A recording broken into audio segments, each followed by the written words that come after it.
following segment is sponsored by Petland.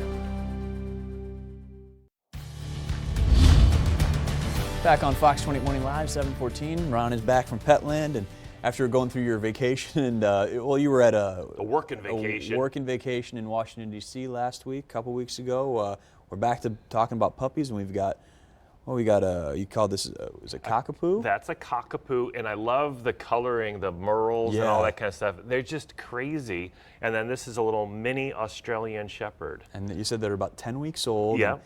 Lots getting their first summer experience, and a lot of stuff to remember as your dogs get outside because this heat. Oh, I'm sorry, are you yawning there? Oh, it's very early here at 7:15 on a Thursday.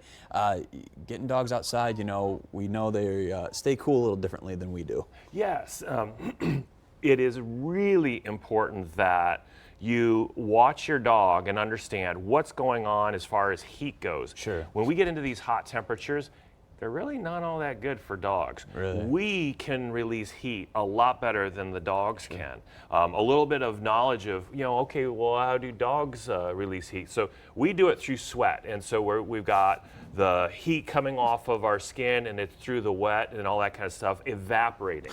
So as they evaporate, or the water evaporates, that removes heat from us. Sure. Now, dogs don't sweat. Nope. So they don't get that same thing. There's a little bit of heat rejection through the fur, but that's not much. Where they get it is through the mouth, and so that's when the dog is panting. And so when anybody that's walking your dog for the last, few or more than a few weeks knows that their dog is panting a lot more than normal. Sure. And that's because it's getting rid of the heat. So the moisture evaporates, that's how the heat gets rejected. Same thing. They take in air, the moisture in their lungs comes back out through their breath, and that the heat removes from their body in that way. So when they pant more, they're trying to release more heat. There is a little bit of heat rejection through their paws, and that's just not much, but it works that way too. Sure. So watch your dog when you're going for a walk and pay attention.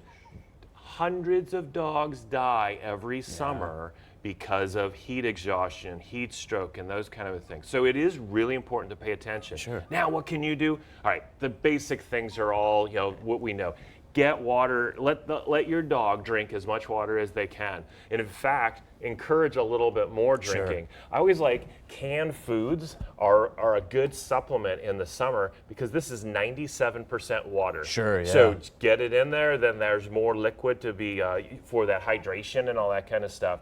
Another thing is get the water cool because that will just naturally cool the dog itself. And it's really cool because you could put ice cubes in your water dish, and that's going to be good. Now they've got those ones where you take them apart, throw the inner part in the freezer, now put the water in there, and so it cools down the water. So these are really cool.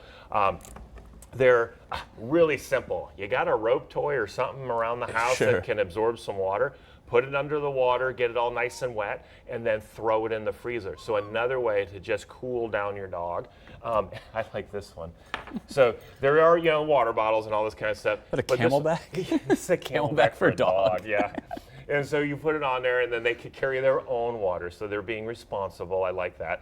So that's funny, though, that they can do it. And then those things that golfers use, it's a thin cloth, it cools them down. I know what you're talking about. They got them for dogs now. So you can literally strap it on around the dog so that it cools them down. It's the evaporation effect that is why that's doing it. Yeah.